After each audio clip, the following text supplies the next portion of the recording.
This is the Horse Radio Network. This is episode 113, Lucky 13 of Horsemanship Radio, brought to you by Omega Fields, the world's best omega-3 supplements for horses. Horsemanship Radio is a part of the family of the Horse Radio Network, and today we have two lady doctors who are going to help you keep your horses healthy.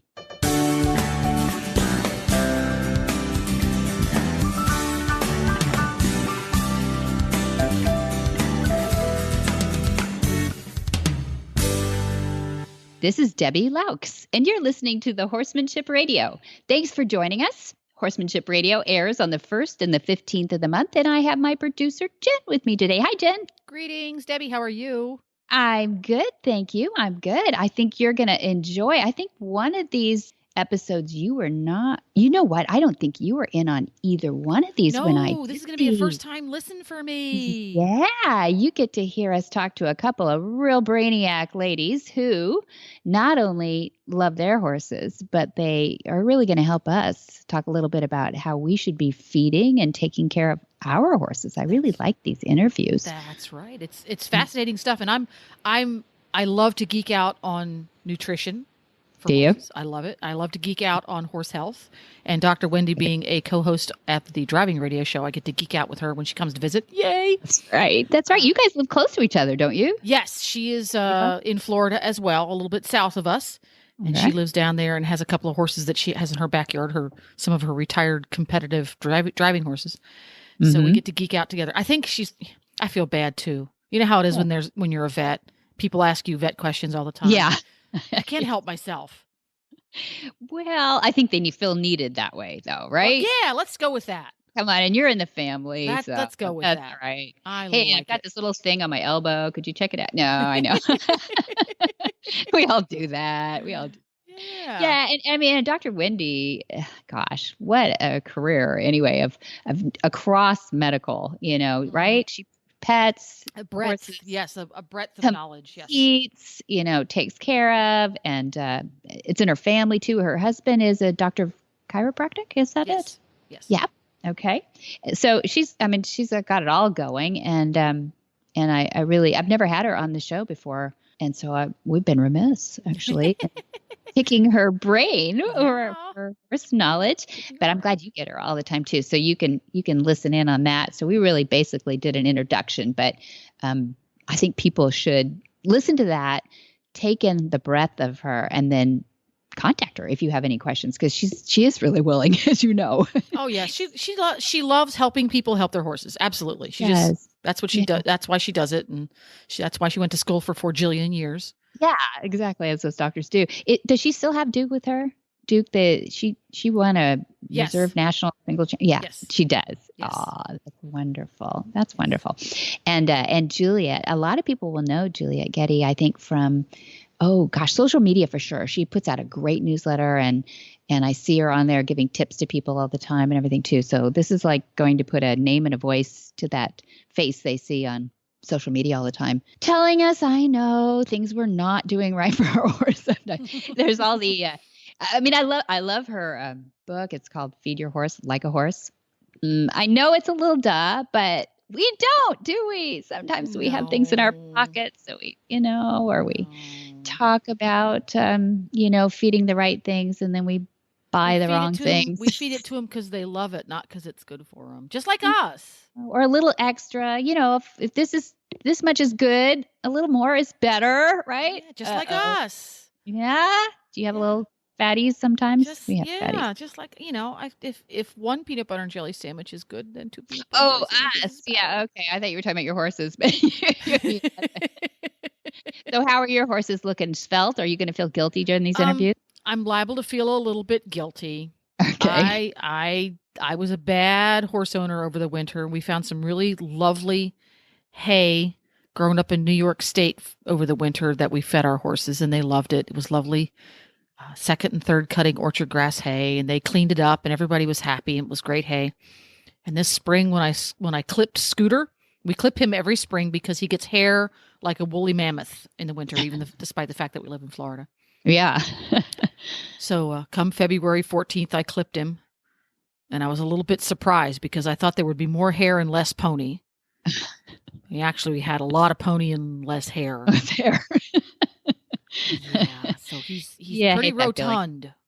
He's rotund still. And that was, what'd you say, February? February, and Okay. and we're having a little trouble getting the weight off of him. He doesn't get worked very hard, and Glenn's not been able to drive him a lot this spring because he's had some issue with his arm. So he's not been getting his usual amount of work. Mm-hmm. And I've been struggling with finding hay that he will both eat and is appropriate for ponies who are air ferns like he is. Yeah. That's a little struggle because air fern ponies and air fern horses for that matter should have hay that has a low sugar and starch content. Mm-hmm. Orchard grass is not one of those hays. Bad, Jennifer. Bad, Jennifer. High sugar. Yes. Yeah. Yes. Mm-hmm. So we've gotten that ironed out, and now we've got him on a weight watching program. So we'll He see how it watches goes. and waits by the gate. Is Yes, that he what- watches and waits by the gate. the Weight Watcher. Oh, that's pretty good. Poor guy. You're starving me.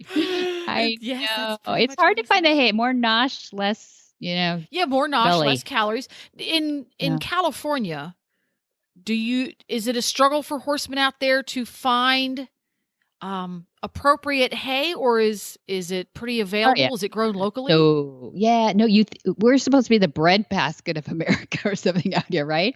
No, not so much anymore. We've had that darn drought for so long out here that everybody's probably familiar with. There are areas way up in northern Cal that don't look like Palm Springs, the desert, but it is so expensive, and we really have to reach to the western United States too, and everybody's doing that, so you can imagine it's difficult to get exactly what you want and to get it healthy and good looking and also healthy for your horse too, right? I mean, there's the hay for us. Oh, doesn't that look good? Yeah, and then there's the hay for them, which is content driven. And when you live in areas like Florida and California, which are not hay growing states, 99.5% of what we feed our horses hay wise is imported here.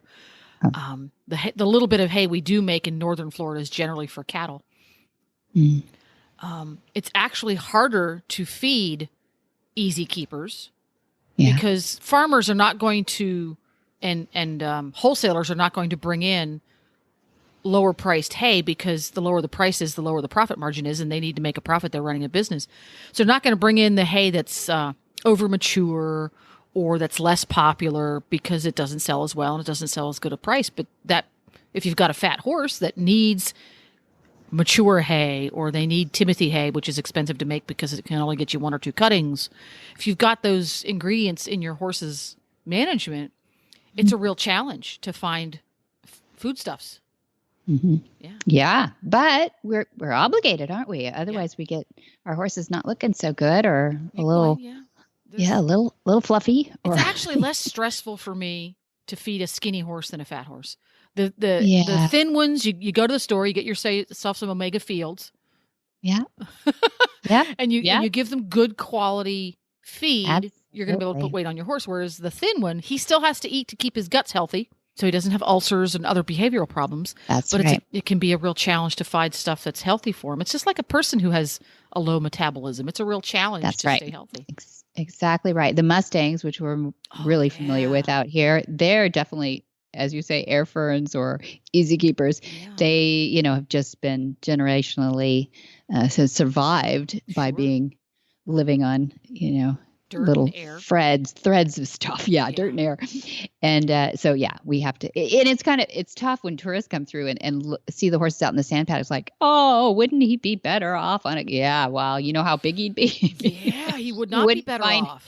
You would see no air between belly and ground. Exactly. Short anyway, right? So we have to be so careful. But he, like Shy Boy, our most famous Mustang on the farm, he's pushing 24, I think now, and he really is a picture of health. He looks as good as some of those 6-year-old Mustangs in the paddock with him. So it's carefully done though, and and tourists sometimes go, oh, I fed him a little grass from the side. Oh, I bet he loves you. Yeah, I bet he does. Well, isn't feeding so much like our training thoughts and our training processes with horses? We want it to feel good, not necessarily be fair and effective. It's a struggle for us because we're such emotional beings. That's it. Yeah, it is. Plus, they have big eyes. And speaking of big soft eyes, we've got two guests with big soft eyes and really smart brains. So why don't we hear from our sponsor, and then we'll be back with our first guest.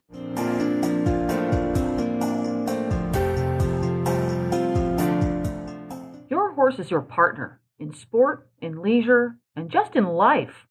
To keep him at his peak performance and optimal health, a solid nutritional foundation is key. Ideally, horses are able to graze fresh, growing grasses, which most closely mimic their natural diet. But that may not always be possible, and we may need to supply some of those missing ingredients in today's diets and provide more functional foods. One component of a horse's diet that is often underfed are omega-3 fatty acids. While more prevalent in fresh forages, harvested forages are lower in omega-3 fatty acids due to their more advanced maturity. Obviously, grasses and legumes have to grow to a sufficient height in order to be harvested, while foraging patterns of horses show great preference for shorter, less mature plants. That's why modern horsemen and horsewomen trust Omega Horseshine to provide a powerful, bountiful source of omega-3 fatty acids for their equine partners.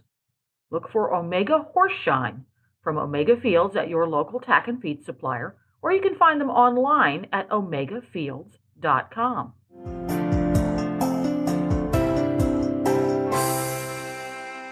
Dr. Wendy Ying is host of the Driving Radio Show on the Horse Radio Network, as well as one of the few competition female four-in-hand drivers in the world. And she's a veterinarian who practices traditional Chinese veterinary medicine and teaches at the Qi Institute. Wendy is a lifelong rider, starting in fox hunting in college and eventually in Ireland and England too. With her first pony, Lemon Tree Magic Illusion, she entered the carriage driving world in 1998. Wendy relocated to Florida and in 2005 was named as the alternate for the USEF Pony Championship team and competed at Catton Hall in the UK. And in 2008, Duke and Wendy were named the USEF Reserve National Singles Champions. Wendy treats sport horses and pets alike. Well, welcome, Dr. Wendy Ying. I'm so excited to have you for the first time on Horsemanship Radio. How are you? Good. Thanks so much for having me. I'm really excited because you are the host of the Driving Radio Show. We talked about that. And also a veterinarian who practices in traditional veterinary medicine as well as traditional Chinese veterinary medicine. And we're going to talk a little bit about that today. But first, everybody wants to know your horse experience. Now, I've read your bio and people know a little bit about the timeline, but that's about all we know. What did you love about horses that first got you started? You know what? I started riding when I was so little that I don't remember, because people have asked me that before. I don't remember not riding. Or not loving horses then. Or not loving horses. I started riding. We didn't have horses at home, but I grew up in a town that was pretty rural. And so I went down to the local riding stable. And I think my first pony I rode was like this little pony named Red. That was a Shetland pony that was like super bratty, but very cute. And so I learned to ride on that. And then my mother, she wasn't a horse person, but she always wanted to be. She grew up in the city, and then we moved out to the country. So this is like classic what you don't do. She bought this pony. It was like a 3-year-old Arab Welsh cross that was unbroke. And she thought it would be great because we could grow up together. And I was like 6. So of course I got bucked off that pony every day. And I used to just stand outside the thing and like cry and look at it. And then luckily this girl at the barn like took pity on me, this teenager, and would just get on this pony. Because my mother would just take me down to the barn, and say, okay, we have to get your pony ready for your lesson. But the pony wasn't trained.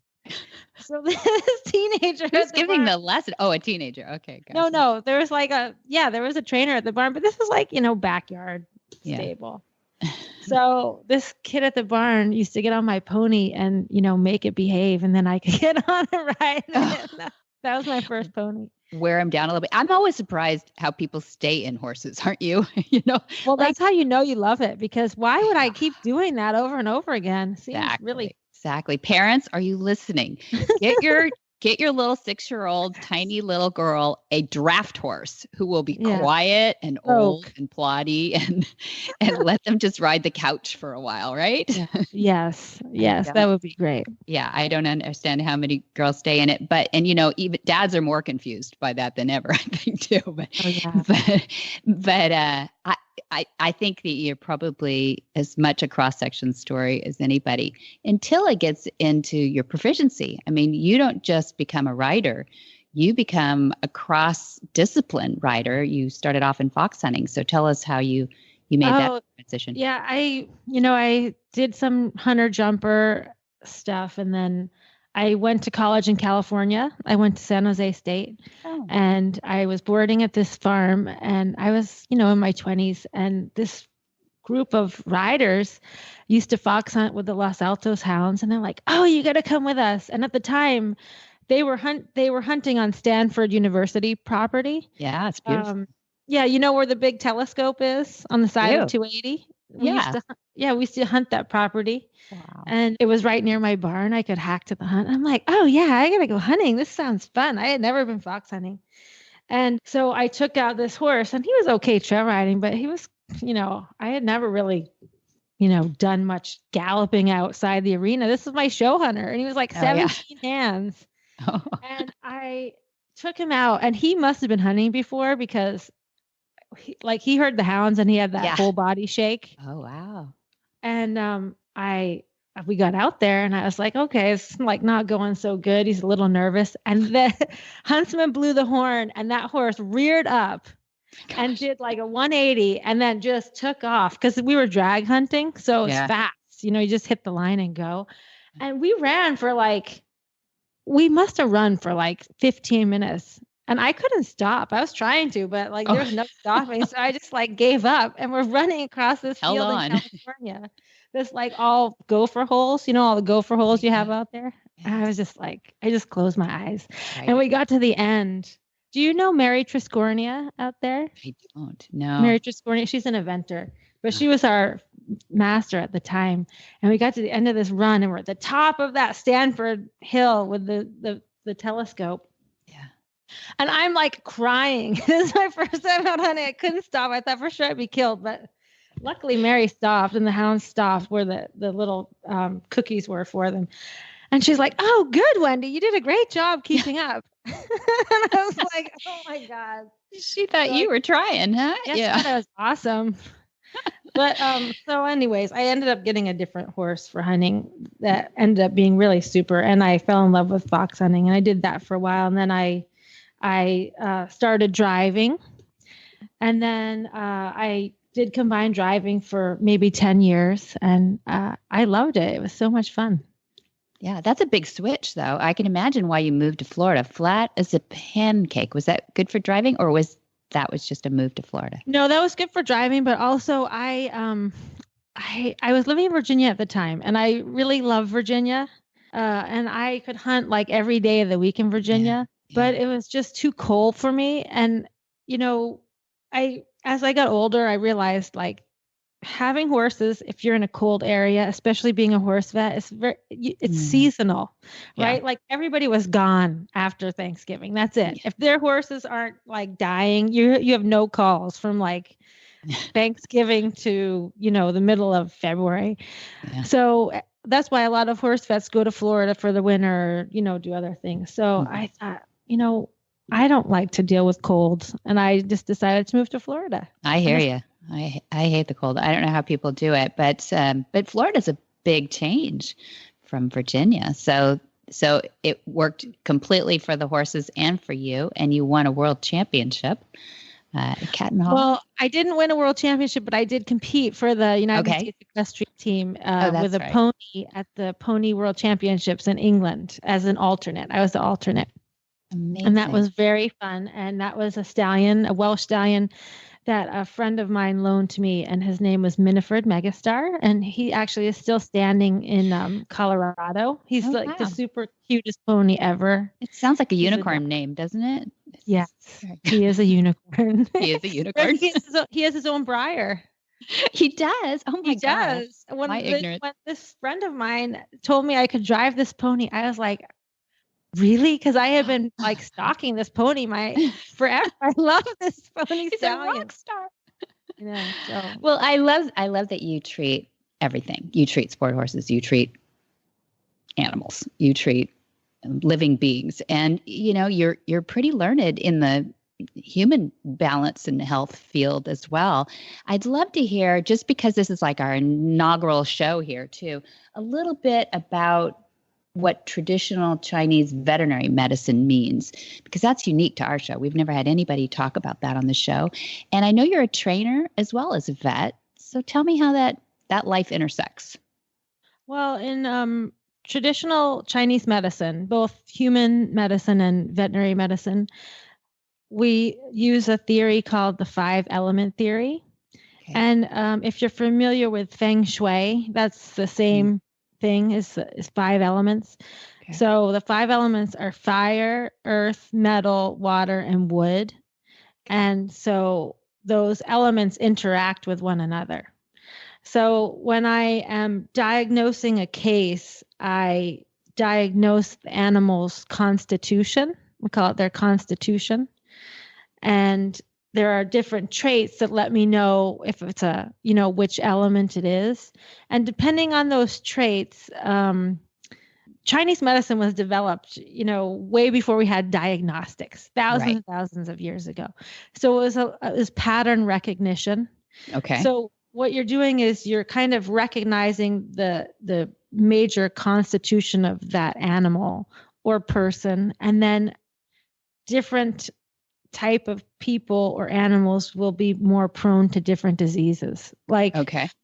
So do you approach a horse or an animal of any kind?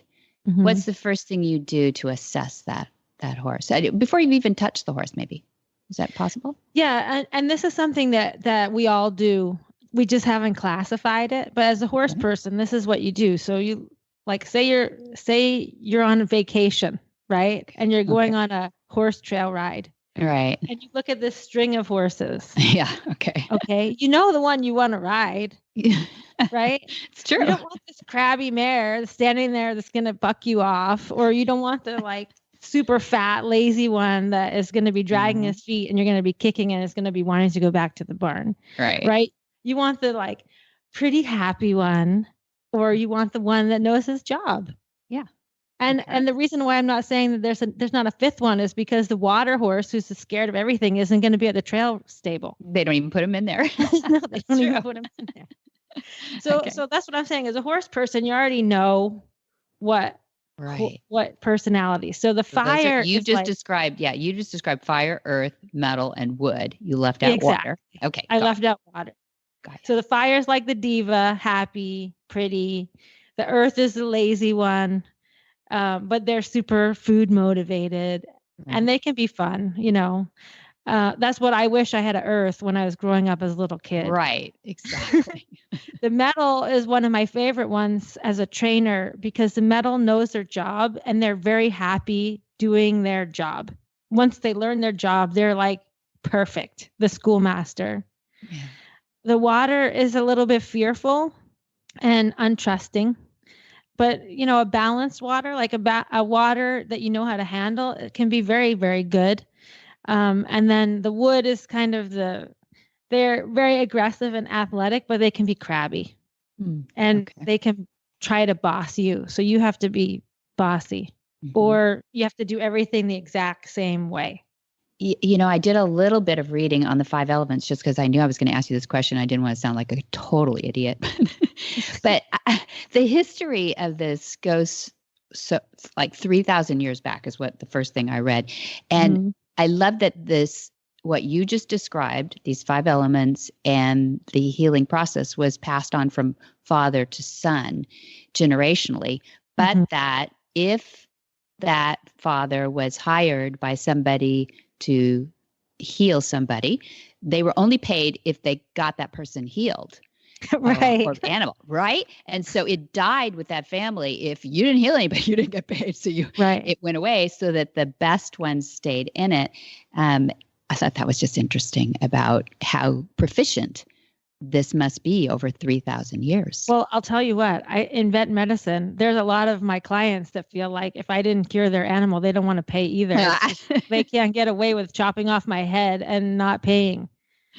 Right. Exactly. Well, we've given that up, for traditional nonsense. But I also read that herbal formulas, some of them that you use today can be over 500 years old. Oh yeah, many of the herbal formulas are old recipes. One of my favorite herbal stories is actually about human medicine, and this Chinese doctor, her name is Tu Yu, and she won the Nobel Prize for discovering a compound in Artemisia, which is a plant. It's like a shrubby plant that grows in China, and she isolated it and showed that it could treat malaria. Wow. And that recipe that she was using was from 2,500 years ago. It was from an ancient text. So sometimes we say, oh, well, that was just folk medicine. Mm-hmm. Even my family, my father was Chinese, and my grandmother did a lot of folk medicine, they call it. And all my cousins are traditionally trained doctors, and they kind of look down on the folk medicine. But what they don't understand is that sometimes the stories that were passed down, we didn't know how to isolate the compounds in those plants at the time, but most of our drugs come from plant isolates. So sure. Just because they didn't know how to isolate and put in a pill didn't mean it didn't work. Yeah, right. I mean, it has to come from the earth. So we're all here. There's only so many elements we can use. So one thing that you had said on one of your sites, I think, is that the body is balanced and it will keep itself well. I don't understand how that happens, but can you explain how you use that? Oh, yeah. Well, besides the 5 elements, another thing we use in Chinese medicine is the yin and the yang. Okay. Right. So yin and the yang is like the balance between black and white and hot and cold. Mm-hmm. The opposites. Okay. So, like in the way we describe that in modern day medicine we need to stay with homeostasis, right? That's the term that we use in traditional medicine. Like mm-hmm. everything's working, right? So your immune system is strong. So you can have somebody with the flu sneeze on you, but your immune system kills the flu before it makes you sick. Okay. So if your immune system is weak and somebody with the flu sneezes on you, you're going to get sick. So that's how your body gets out of balance. Okay. Well, okay. That's how we get sick. I get that. But so let's apply it to horses too. Is there a way that you can keep a horse's health in balance so they're less likely to get sick? And that sounds so obvious, but tell me from your world and traditional. Oh yeah. Chinese. For horses, I would say, like we all know, the biggest stresses for horses are, their lifestyle. Right? Yeah. So horses would be much happier. For example, my horses are retired now, right? They love being in their paddock and eating hay. Yeah. That's what they want to do. That's their number one thing they want to do. They don't want to get loaded up in the trailer and go right. spend the weekend at, competing, being pushed to their max. I'm having fun doing it, but they'd rather stay home and eat hay. Mm-hmm. So when they go on the road, they don't get enough sleep. They don't get enough turnout. They don't, they're on concentrated feeds because they have a high calorie demand. Mm-hmm. So that right there can put them out of balance because now they are prone to things like ulcers because of stress and travel and their feeding. They're prone to body aches and pains because we're working them really hard. They're also exposed to different, other horses coming from all different areas of the country. And then, I'm not down knocking supplements, but when you're showing, you kind of get on this, you want to supplement everything. You want to do smart pack whatever the condition, ultra for your horse, so we give them so many chemicals. So all those things can put the body out of balance. Okay. So now you just made an argument for leaving them in the pasture for the rest of their lives. We want to go play that way. So we want to go play with our horses. How do we use natural ingredients then? Do we give them, we give them omega-3s because we know that is actually a natural substance that can keep them in balance? Or what's your suggestion as a veterinarian? I would say the number one thing to do is to just make sure you step back from your horse and look at the big picture. Because I think I've done this even, with my own horses. I sometimes sweat the small stuff and then you miss the big stuff. So stand back or have your friend come and just look at them. Do they look stressed out? Are they too skinny? Do they, is their coat bad, but you keep feeding all these supplements and you can't get them, to look good. So just make sure you reassess their wellness. And then also, natural foods are good, but the number one thing horses need is good quality hay. Okay. So in Florida, hay is super expensive down here. But having a diet of mostly hay is really great for horses, for ulcers, keeps them busy chewing all day. You could do slow feed hay net or something like that.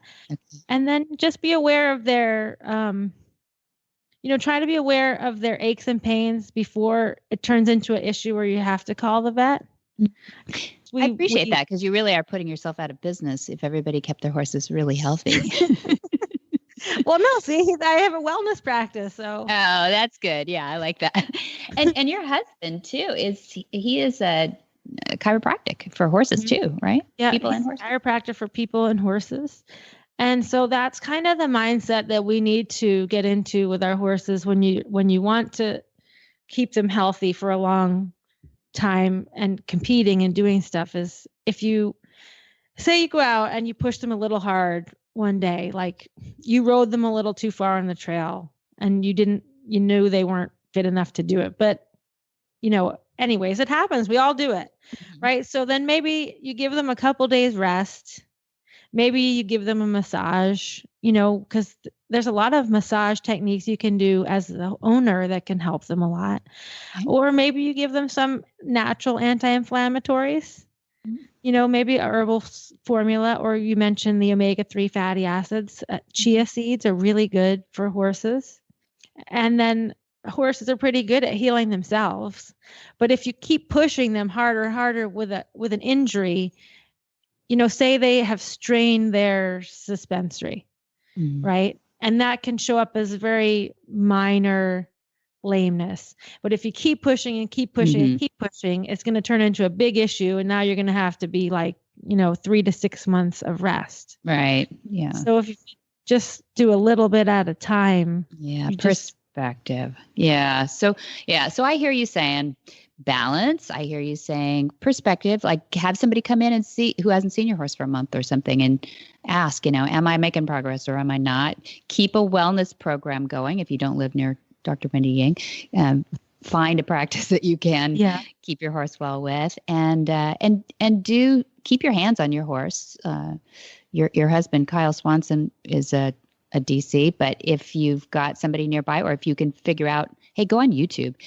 I don't know if that's a good thing to say, but massaging your horse in those places where he can get aches and pains, I think is a good thing. Yeah. And you don't need a traditional Chinese veterinary medicine vet to do a wellness exam. Your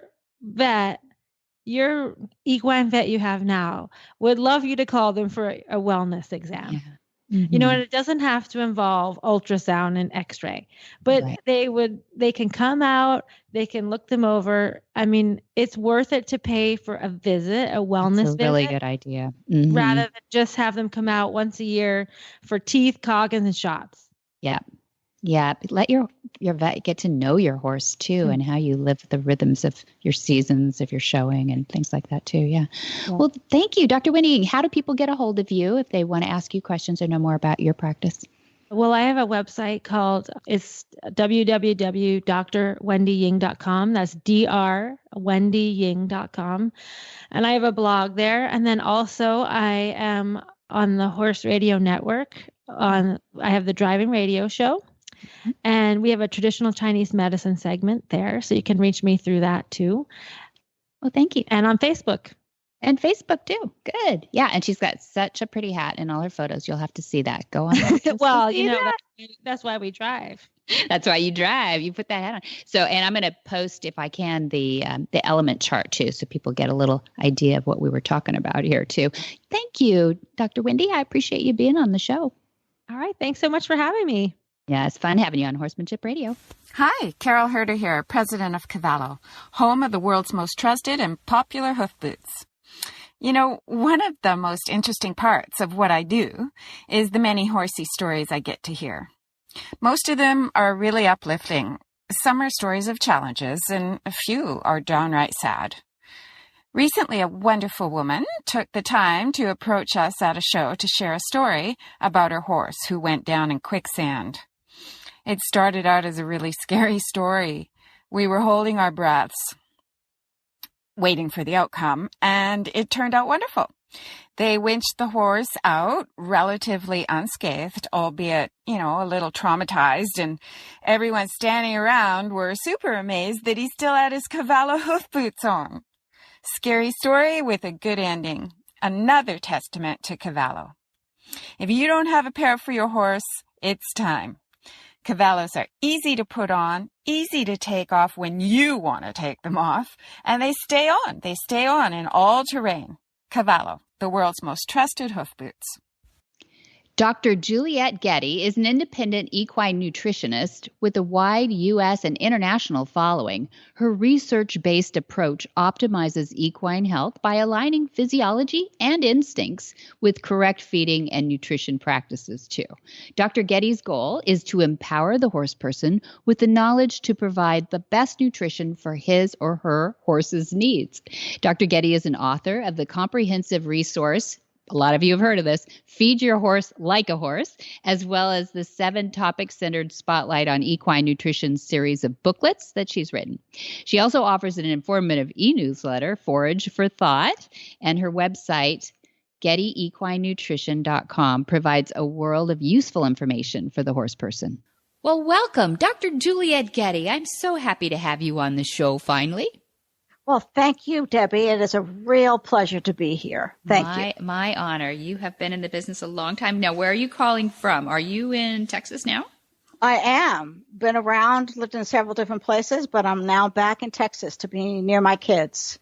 Ah, that's a good idea. Yeah. It's about time they start serving us, right? No. This is true. It's the grandkids, I bet. It is. The Texas heat is difficult, but definitely worth it to be near them for sure. Yeah, very nice. And did you grow up with horses, Dr. Getty? Actually, I did not. I'm a city girl. I grew up in New York City. I didn't know where milk came from. I was just later on in life, when I moved to Texas and started to appreciate being out west, and then, of course, my education was in animal nutrition, and I became a horse owner myself, and that's when it all began. What was your first horse? Quarter horse, breed? Actually, she was a polo pony. She was an appendix and quite spirited, and when I got her, she was starting to lose her sight in one eye. So she became quite a challenge. So it was definitely a learning experience for me. Oh, bless your heart. Were you a vet at that point then? Well, I'm not a veterinarian. Oh, sorry.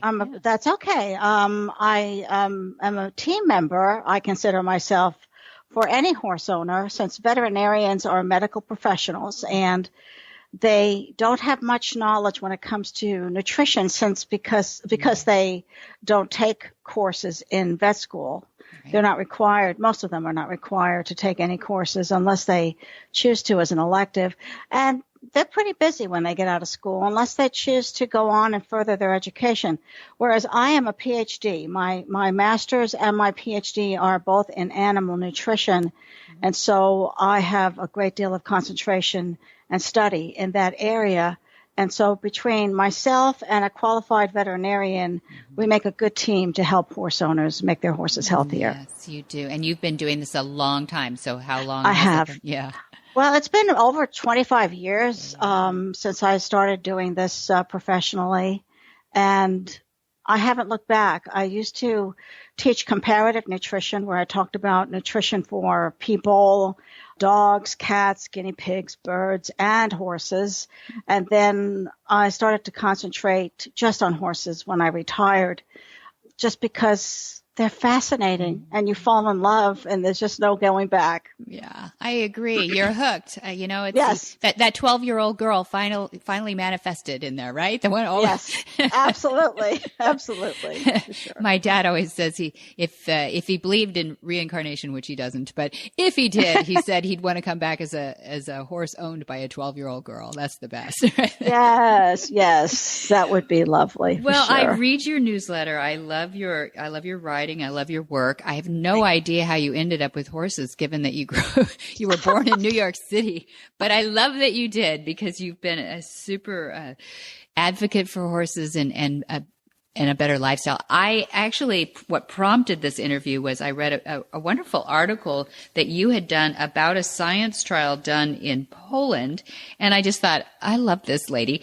It was about researchers set out to determine, I'm looking it over here now, the effect of music played in at the barn on the emotional state of racehorses. Don't we all picture those stressed out poor thoroughbreds, at the track, right?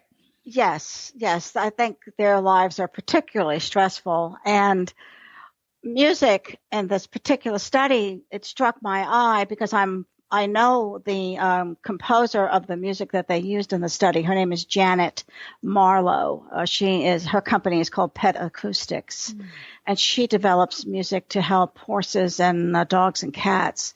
And I have used her music on my own horses and found it to be very effective. So when I saw this particular study, I really connected to it. But what really, really made me think this was worth delving into further is the fact that they were lowering the stress level of the horse.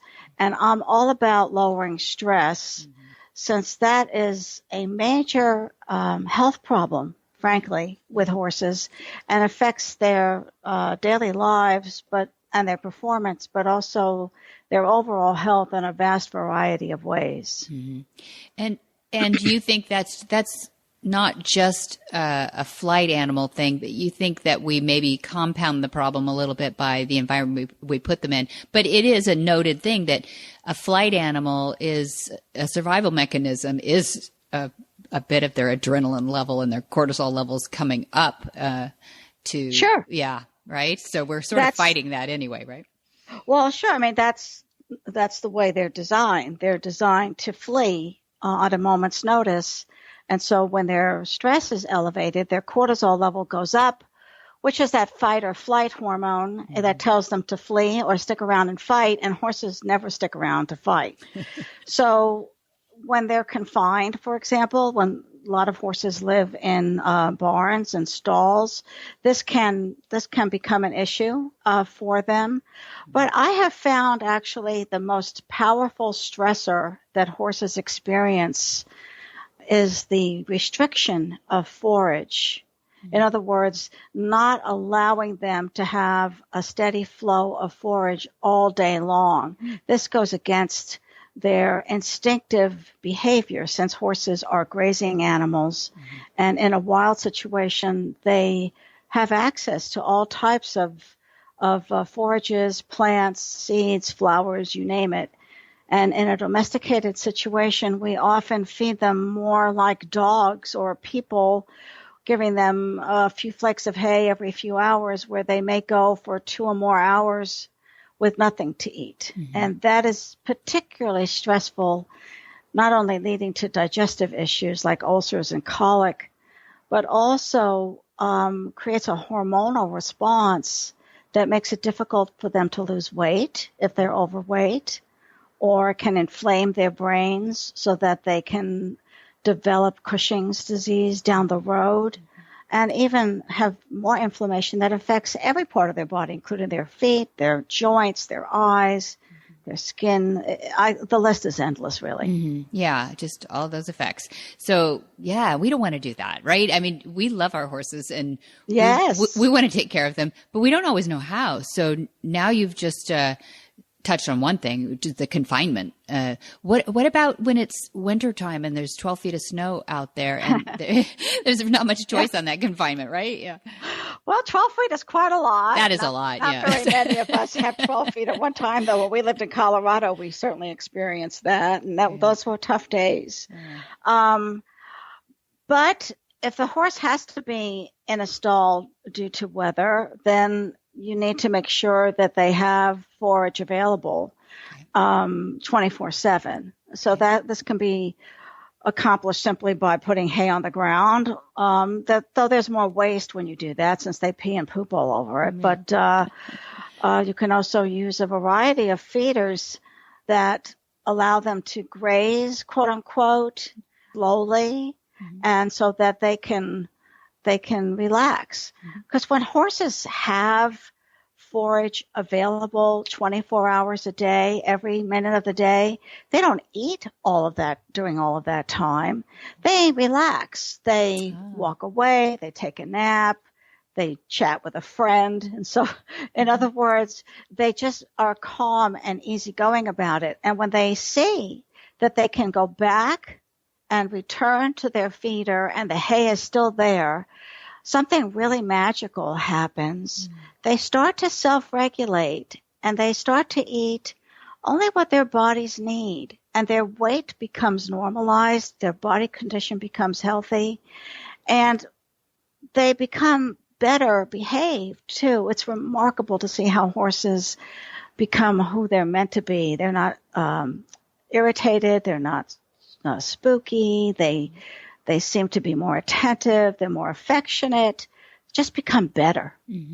Like you said, it does affect the hormones too. So somebody might feel like their mare is hormonal, and it actually might be a feeding issue. Well, it certainly can. It certainly can. Most behavioral problems are stem from poor eating habits. In other words, if the horse is, say, 2 hours or more without anything to eat, the horse is likely in pain. Certainly the horse is stressed because that goes against the way the horse naturally eats. I mean, if we truly want to allow our horses to be who they are, we need to do our best to simulate how they would be in a natural wild setting. Now, obviously, we're not going to let them out in the wild, but we can do things while even confined to a stall that simulate this grazing need for them. And the hormones that come into play when we don't follow that make them not only irritable, but can induce inflammation that can affect their body so that they are in pain. And in particular, I mentioned digestive disorders. Ulcers are the number one result of restricting forage. The reason for this is something that I think very few people really are aware of, and that is that the horse's stomach is not at all like our own or like your dog's or your cat's. When, for example, when we sit down to eat a meal, our stomachs produce acid, and this starts the digestion of protein. It's very important that the acid is there. And then once we stop eating, the acid secretion also stops, so we're comfortable. But a horse's stomach produces acid 24 hours a day, every minute of the day. So why is that? That because the horse is designed to chew all the time. Chewing produces saliva, which is a natural antacid, so it neutralizes the existing acid that's in the stomach. Otherwise, that acid can erode a hole in the stomach lining, particularly the upper portion of the stomach, which does not have a protective mucus lining in it like our stomachs do. So this is a real problem. This is a great story. You've written Feed Your Horse Like a Horse, which I love. Like we're always saying on this show, a horse is a horse. Don't confuse the behaviors of a horse with breeds or anything too specifically, because the natural language of horses is pretty much the same the world over. This is one thing that we've been privy to observe, is that there's maybe a little predatorial differences depending on their predatorial environment. But basically horses react and are raised up. They socialize in the same language. And I think it's probably because their flight mechanism is a survival passed through the generations. It's a survival of the fittest mechanism that's happened. And you see a lot of similarities in the other flight deer, gazelles. All those two seem to have the same lingo too. And and I love that you are really trying to teach people to feed your horse like a horse. So that I want to get into that a little bit then too. Sure. So how, if we live in the middle of London, let's say, somebody from London might be listening to this at some point, and you see, sometimes you turn a corner and you see horse heads sticking out from little stalls right in the middle of the town, right? And I know they get them out, and England has been a wonderful example, I think, of taking good care of horses. Scandinavia too. I can generalize and name some areas that are good at that. But how do they keep their horses healthy? Is there something on the horizon that those of us who have a very little bit of land to put our horses on can start, maybe they've never heard of? Give us some tips on maybe things that people are doing innovative wise, the innovations that they're making that way. Well, certainly the ideal situation is to allow the horse to get out of the stall as much as is possible, so that the vast variety of boarding facilities do have some land where they can allow the horse some grazing time during the day. Some boarding facilities that actually let their horses out at night, so that they're more comfortable, especially during the summer when it's very hot during the day. So think about the ideal circumstance, the horse grazing on land 24/7, and then back up from there and see what you can do to reach that as much as possible. So if there is land where you board, talk to the barn manager about allowing your horse to have more grazing time. The more, the better. And then during the times when the horse is in the stall, he should have some access to the horses that are next to him. Horses need to be able to touch each other. So modifying the barn, for example, to where the horses can reach over on the other side and nuzzle with another horse is also another benefit. I mean, I know I've heard of people putting mirrors in stalls, but I think horses find those frustrating more than anything. So allowing physical contact with other horses is comforting, because horses need to feel protected. Because they are flight animals, for example, even if you have just a herd of 2 horses, you'll often find that one stands guard while the other one lies completely prone and takes a nap. Horses do need to have some time where they are completely lying flat to sleep. Most of the time they sleep standing up because they need to be able to flee at a moment's notice. But if they don't lie down for about 20 minutes every day, then they become sleep deprived. And without a companion to provide that protection, the sleep deprivation can manifest itself as stress disorders. And I see this quite a lot with horses that are confined to stalls and do not feel comfortable enough to lie down and take a deep nap. Oh, that's a great comment. I'm so glad you put that out there too. Because I think people feel that instinctively, that love their horses, that they, plus it's an excuse to have 2, but, but you know, traveling together, anytime you can, even in the training situations, if you can put 2 horses together, I think that is it's a lean on each other. But I've never heard it put so succinctly about even sleep deprivation too. So that's a wonderful tip. Yeah. What about boredom busters in the stall?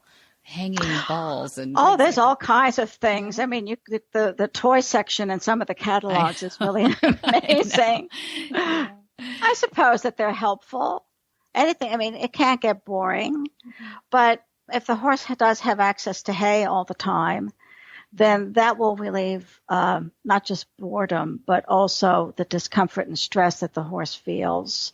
So that's important, that the hay does not run out, whether you have a hay net or a feeding system that sits on the ground in a tub that has slow feeding mechanisms. I won't mention any brand names. If anyone's interested, I'll be happy to offer some suggestions. I'm going to ask you offline then, because my producer Jen is a hay net like collector. she's always in search of the perfect hay net. She even makes her own sometimes with duct tape. Yeah. So no, but I think those are good, and I think they're getting better, and people are starting to try to figure out. So feeding from the ground is ideal, because I'm picturing your natural horse out there. Right. I was just going to address that issue. Yes. Yeah, please go ahead. Well, hay nets, since I brought it up, most of the time hay nets are hung on a fence post or on a nail in the stall or something like that. But it requires that the horse eat in an unnatural position. The horse has to twist his head to get hold of the hay, and that can become painful over time, or we might see changes in their jaw and in their bite. And so they experience physical changes that can be overall damaging in time. The best way to feed a horse is off the ground. So you could put a hay net on the ground or tether it to the wall in some fashion, so that they don't have to twist their heads.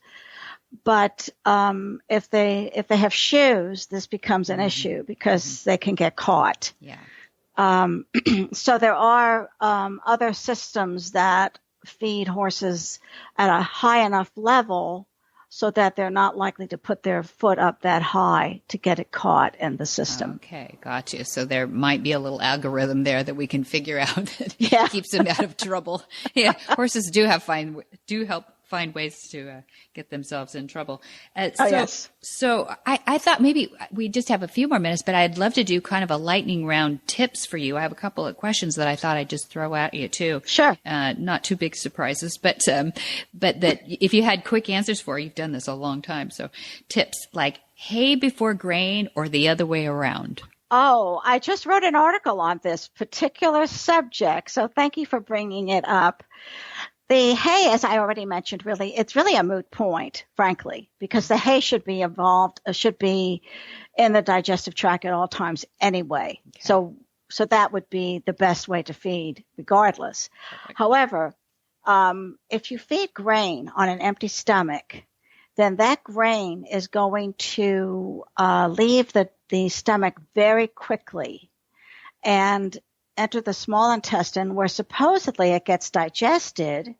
And then if there's some left over, which is very likely to happen if you feed it on an empty stomach, it'll end up in the hindgut, where the microbial population that live there will ferment it. And that can lead to something called cecal acidosis, which is where the hindgut becomes acidic, and that can potentially lead to laminitis. Mm-hmm. So to protect the horse against this, there should be some hay in the stomach first.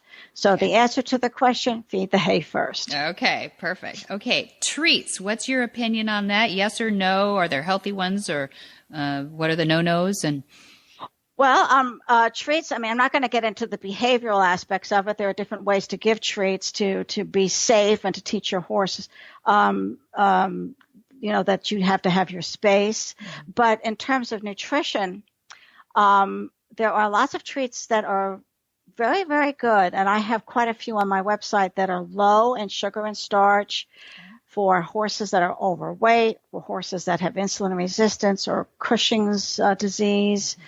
So some treats are more nutritious than others. I like to stay away from those that are chock full of cereal grains and molasses. You're not doing your horse any favor with that. Just like your kids. That's right. Yes. What are the major contributors to obesity and all their bad side effects? Well, I bet you're expecting me to say that we're overfeeding our horses. I suppose that's one of them. And that we're not exercising them enough, right? That's true. But the major contributor to obesity is stress. And we know this there's been thousands of studies done with human beings that stress prevents weight loss. And the reason is because of the hormone cortisol. When cortisol rises, insulin rises. And when insulin rises, that tells the body to store fat. So the first thing you have to do in helping a horse lose weight is get rid of the stress. And as I mentioned, forage restriction is incredibly stressful. So test your hay to make sure that it's low in sugar and starch, and then allow your horse to have access to it 24/7. At first, he will overeat, but once he gets the message that it's always there, he will start to calm down and eat less. That's the best way. That's good. I really wanted to bring that easy keeper syndrome in there about horses on survival mode too. Last thing, what's the one advice that you give most often to people? Well, you probably already guessed it, and that is to allow a horse to be a horse. Okay, that's a good one. That's true. But what does that mean? I mean, specifically, kind of what do you run into a lot and you find yourself sort of helping people with a lot? I run into a lot, two things: obesity that leads to laminitis and ulcers. Mm-hmm. Both of these are so preventable. Also, horses in the wild do not get fat and they don't get ulcers.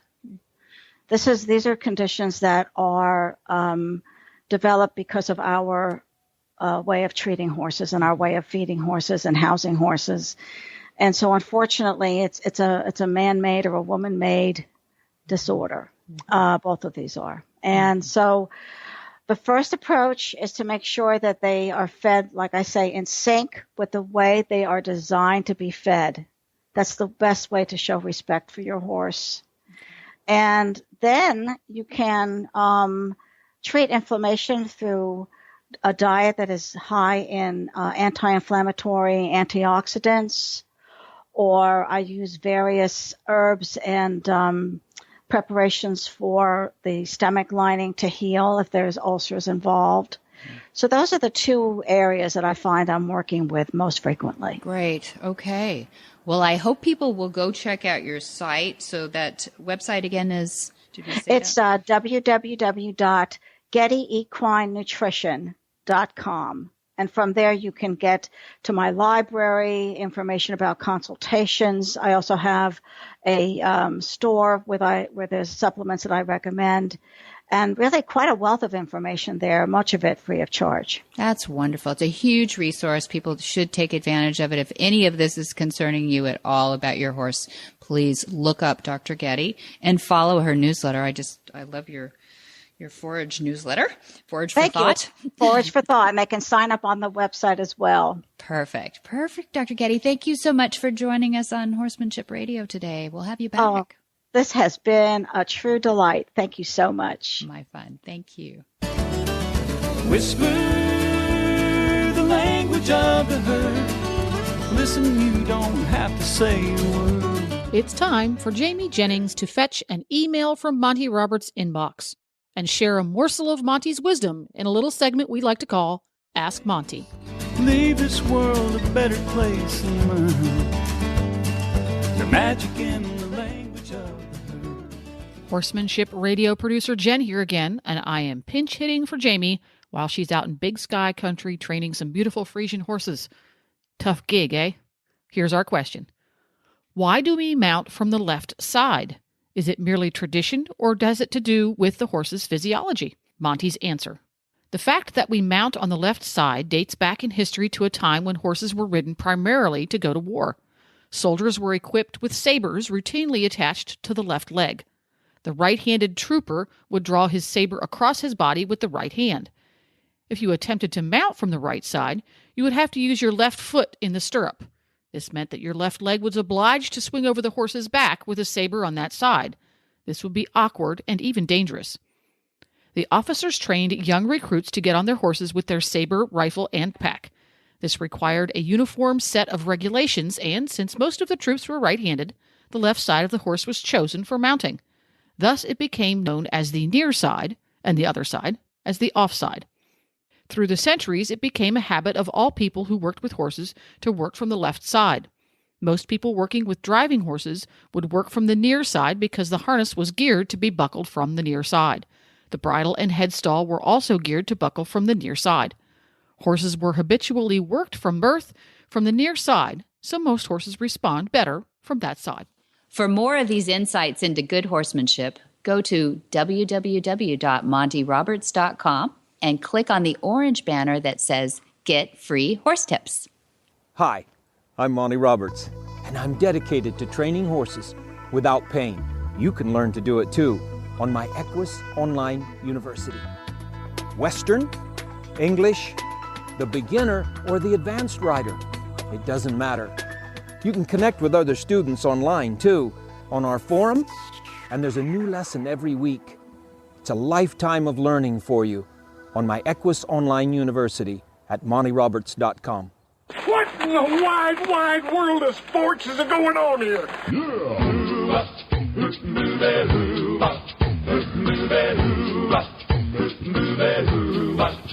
Where in the world is Monty Roberts? Monty is looking forward to meeting some new friends, two-legged and four-legged, on May 25 to 27. Coming right up is a Horse Sense and Healing. That's in Solvang, California. And then on July 23 through August 3, we have a Gentling Wild Horse course at Flag is Up. And then August 6 through 10, we have the annual Monty's Special Training at Flag is Up. Shortly after that, we're going to have one in Portuguese for all our Brazilian friends, too. So look for that link. And despite the fact that that list was short, you probably didn't put it into your memory banks, and you can find it all and so much more at montyroberts.com, or you can call Flag is Up Farms. You can call Flag is Up Farms at 805-688-6288. And for information and pics, etc. about this episode, you can go to horsemanshipradio.com, where you'll find links and pictures and all the cool stuff. And we love your feedback. It helps us make this show more interesting and more fun. Follow Monty on Facebook by typing in Monty Roberts and clicking on the one with the little blue official check mark, or you can follow him on Twitter. His handle is Monty_Roberts. And get the app. Don't miss any shows on the Horse Radio Network. Just go to your app store and search for Horse Radio Network for your Android or your iPhone. It's free and easy to use, or you can subscribe via iTunes or your favorite podcatcher. That's right. And many thanks to our sponsors, too. That's Omega Fields, Cavallo Horse and Rider, and Monty Roberts University. That's Equus Online University. Be sure to visit all the other great shows, too, on the Horse Radio Network at www.horseradionetwork.com. Until next time, have many happy horse hours.